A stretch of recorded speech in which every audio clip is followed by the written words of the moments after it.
السلام عليكم ورحمة الله وبركاته. حامدا مصليا أما بعد، قال الله تعالى في القرآن المجيد: أعوذ بالله من الشيطان الرجيم. الحمد لله رب العالمين، صدق اللہ العظیم. محترم ناظرین، عقائد و مسائل کے 7ویں درس میں آپ کا استقبال ہے.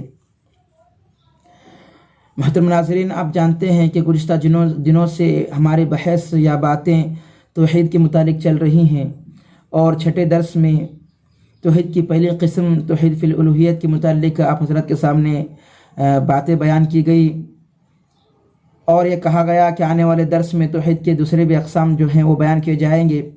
آئیے جانتے ہیں کہ توحید کی دوسری قسم کیا ہے.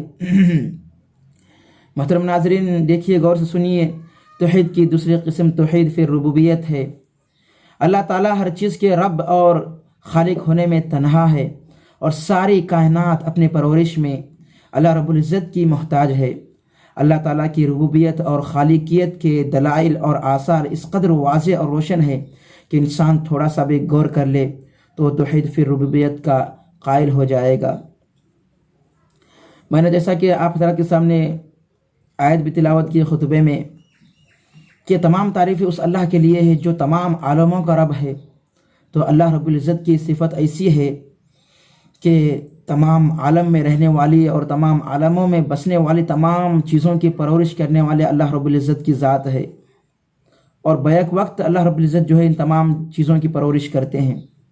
اب ذرا سا زیادہ غور کریں گے تو معلوم ہوگا کہ پتھر میں رہنے والے کیڑا، جبکہ اس کے لیے باہر نکلنے کے لیے کوئی راستہ نہیں ہے، ہوا یا سانس کو جانے کے لیے کوئی راستہ نہیں ہے، لیکن اللہ رب العزت ایسے رب ہیں کہ اللہ تعالیٰ اس پتھر میں رہنے والے کیڑے کو بھی جو ہے پال رہے ہیں اور پوس رہے ہیں، اور اس کی پرورش کر رہے ہیں، اور وہ پتھر میں ہی جو ہے پرورش پا رہا ہے.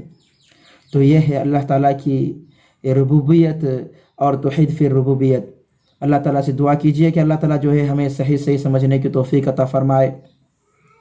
انشاءاللہ آنے والے 8ویں درس میں تیسری قسم جو توحید فی صفات کے متعلق ہے ان کے متعلق انشاءاللہ باتیں بیان کی جائیں گی. تب تک کے لیے انتظار کیجئے اور ہمارے چینل سے جڑے رہیے. بہت سارے باتیں دینی متعلق جو ہے باتیں بیان کی جائیں گی، اور ہمارے چینل سے جڑے رہنے کے لیے اس کو سبسکرائب بھی کیجئے. السلام علیکم ورحمۃ اللہ وبرکاتہ.